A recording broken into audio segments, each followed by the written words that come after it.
نشہ کرنا۔ اللہ کے رسول علیہ السلام کا فرمان ادھورا نہ رہ جائے، میں جلدی جلدی پڑھتا ہوں، اب وقت ختم ہونے کے قریب ہے۔ تو اللہ کے رسول علیہ السلام فرماتے ہیں سور اور بندر کی طرح اللہ کی عدالت میں نشہ کرنے والے آئیں گے، اور اس کے بعد ان کے پیروں میں زنجیریں ہوں گی، ہاتھوں میں ہتکڑیاں ہوگی، انہیں منہ کے بل گھسیٹا جائے گا، ان پہ بھوک مسلط کی جائے گی، پیاس مسلط کی جائے گی، وہ پانی پانی چلائیں گے، پانی پانی، پیاس پیاس، تو جہنمیوں کا کھولتا ہوا پیپ ان کو دیا جائے گا، جہنمیوں کا خون ان کو دیا جائے گا، جہنمی بچھوؤں کا زہر ان کو دیا جائے گا۔ وہ کہیں گے جب منہ کے قریب کریں گے نا وہ کھولتا ہوا پیپ اور خون اور بچھوؤں کا زہر، تو ان کے منہ کا گوشت تو جھڑ جھڑ کر کے گرے گا، جب گرے گا تو وہ عرض کریں گے کہ ہمیں کس چیز کی یہ سزا دی جا رہی ہے؟ تو کہا جائے گا یہ تمہارے نشے کی سزا ہے، تم دنیا میں نشہ کرتے تھے۔ اللہ کے رسول علیہ السلام فرماتے ہیں ان کو آگ کی سولی دی جائے گی، ان کو آگ کی سولی پہ لٹکایا جائے گا، اور آگ کی سولی پہ کتنے دن لٹکایا جائے گا؟ ان کو 1000 سال تک آگ کی سولی پہ لٹکایا جائے گا۔ نشہ کرنے والوں کو ان کے بدن سے، ان کی قبر سے مردار کی بدبو آ رہی ہوگی، ان کے پیروں میں آگ کی جوتیاں ہوگی، ان کی قبر جہنم کے گڑھوں میں سے گڑا ہوگی۔ اللہ کے رسول علیہ السلام فرماتے ہیں اور نشے کرنے والوں کی قبریں فرعون اور حامان کے ساتھ کر دی جائے گی۔ جو لوگ نشہ کرتے ہیں ان کی قبریں فرعون اور حامان کے ساتھ کی جائے گی۔ اور آج حدیث مبارکہ کا اختتامی پہلو، اس کے بعد خلاصہ کلام اور بات مکمل۔ پھر آئیے اب اگر کوئی نشہ کرے ہمیں کیا کرنا ہے؟ نمبر 1 توجہ فرمائیں، بات اختتام کو پہنچ رہی ہے، کوئی کسی کو نہ کہے کھڑے رہیں بیٹھیں، بہت اچھے سے لوگ سن رہے ہیں۔ آپ ایک بار سب مل کر درود شریف پڑھنے بات آگے ہو جائے۔ رب صلی وسلم دائما ابدا علی حبیبک خیر الخلق کلہم، الصلاۃ والسلام علیک یا رسول اللہ صلی اللہ تعالی علیہ وسلم۔ دھیان دیجئے، توجہ کریں، کوئی نشہ کرے تو کیا کریں؟ نمبر 1 3 اسٹیپ رکھیں ہم جیسے اسلام نے رکھا۔ پہلے اسٹیپ میں ہم ان کو سمجھائیں، پہلے میں انہیں سمجھائیں۔ کیا سمجھائیں؟ نشے کے نقصانات کیا ہیں۔ دیکھو نشے کے جو نقصان ہیں، آخرت تباہ ہو رہی ہے۔ آپ ان کو بتائیں کہ چہرے پہ اگر فنسی نکل آئے، فنسی، تو آپ چہرے کی فنسی لے کر کسی جلسے میں، کسی ولیمے میں، کسی بارات میں نہیں جاتے۔ نشہ کرنے کی وجہ سے جب تمہارا منہ سور اور بندر کی طرح ہوگا اللہ کی عدالت میں، تو تم اللہ کے پاس منہ کیا لے کر کے جاؤ گے؟ خنزیر کا منہ لے کر خدا کو دکھاؤ گے؟ بندر کا منہ لے کر خدا کی بارگاہ میں جاؤ گے؟ اس لیے توبہ کے دروازے کھلے ہوئے ہیں۔ کسی پہ رحم کرنے کے لیے نہیں، اپنے آپ پہ رحم کرو۔ کسی پہ احسان کرنے کے لیے نہیں، اپنے آپ پہ احسان کرو۔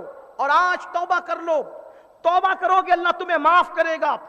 یہاں تک میرے نبی نے فرمایا التائب من الذنب کمن لا ذنب لہ، کہ گناہ سے توبہ کرنے والا ایسا ہے جیسے اس نے گناہ کیا ہی نہیں ہے۔ ایک مقام پر اللہ فرماتا ہے ان اللہ یحب التوابین، کہ بے شک توبہ کرنے والوں کو اللہ اپنا محبوب بنا لیتا ہے۔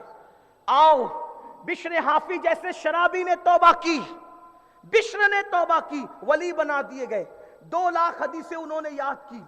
وہ جس گلی میں چلتے تھے جانور اس گلی میں گندگی نہیں کرتے تھے، اتنے نیک ہو گئے تھے۔ اس کے بعد کر لو توبہ۔ لوگ کہتے ہیں شراب نہیں چھوٹتی، سگریٹ نہیں چھوٹتی، گٹکا نہیں چھوٹتا۔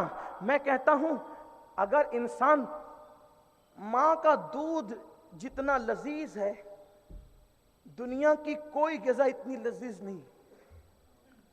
جب انسان ماں کا دودھ چھوڑ سکتا ہے تو گٹکا کیوں نہیں چھوڑ سکتا؟ شراب کیوں نہیں چھوڑ سکتا؟ سگریٹ کیوں نہیں چھوڑ سکتا؟ حقہ کیوں نہیں چھوڑ سکتا؟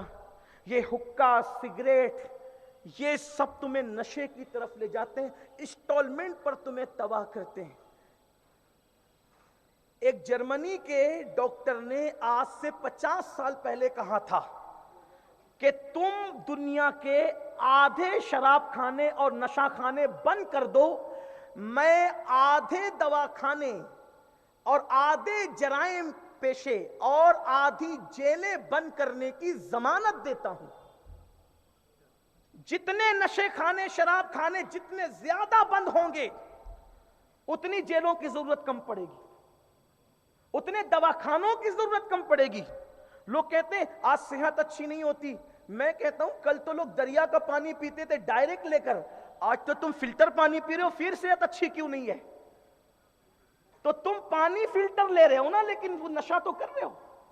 اور ایک بات اور وضاحت کے طور پہ کہہ دوں ورنہ ذہن سے نہ نکل جائے, جو کتا گولی کھاتے سے وہ نشہ نہیں کرتے, جو کھانسی کا سرپ پیتے ہیں پوری پوری بوتلیں سے وہ نشہ نہیں کرتے, بلکہ حیا کے پردے میں مجبوراً کہہ رہا ہوں, کہنا نہیں چاہتا تھا لیکن بات ہے کہوں گا تاکہ اللہ کسی کا بھلا کر دے. حاجی نمازی لوگ بھی لاشعوری طور پہ نشہ کر رہے ہیں, وہ اس طرح سے کہ ہر مرد کی تمنا ہوتی ہے کہ وہ مردانہ طاقت کے اعتبار سے مضبوط ہو, اور اس میں جو دوائیں بنتی ہے 90% دواؤں کے اندر نشیلی چیزوں کی شمولیت ہوتی ہے. اس لیے کہ میں بھی حکیموں کا صحبت یافتہ ان کی جوتی سیدھی کرنے والا ہوں. 90% جو حکیم لوگ دوائیں بناتے ہیں, چاہے وہ مجھے گالی دے رہے ہوں گے یا برا مانو, لیکن میں بات کو کھول دینا چاہتا ہوں. 10% دوائیں ایسی ہوگی امساک کی جس میں نشاور چیزیں نہ ہو. 90% میں افیون کی ملاوٹ ہوتی, افیم ملا ہوتا ہے. آپ تو سوچ رہے ہیں کہ آپ کوئی طاقتور چیز کھا رہے ہیں, لیکن لاشعوری طور پر تم نشے کی عادی ہو رہے ہو. تم تو کتا گولی کھانے والے کو نفرت کی نظر سے دیکھ رہے, لیکن تم خود بھی تو نشے میں ہو. اس لیے اگر کوئی ایسی دوا لیتے ہیں تو اس سے پہلے آپ اچھی سے تحقیق کر لیں کہ کہیں لاشعوری طور پہ آپ بھی تو نشے کے لیے نہیں جا رہے ہیں. اور یاد رکھیے گا, اچھی طرح یاد رکھیے گا, کوئی دوا کے طور پہ بھی نشہ کرے گا تو اس کے لیے وہی عذاب ہے جو اوروں کے لیے عذاب ہے. اس لیے نشے کو دوا کے طور پہ بھی استعمال کرنے کی اجازت نہیں ہے. تو میں عرض یہ کر رہا تھا کہ اگر کوئی نشہ کرتا ہے کیا کریں, سمجھائیں. پہلا اسٹیپ سمجھانے کا ہے, پہلے اس کو سمجھائیں. انسٹالمنٹ پہ تباہ ہو رہے ہو, برباد ہو رہے ہو, آخرت تباہ ہو رہی ہے, نہیں مانتا, سختی کریں, دھمکی دیں, ہم تیرے ساتھ نہیں رہیں گے, تجھے معاشرے میں رہنے نہیں دیں گے, سوشل بائیکاٹ کریں گے.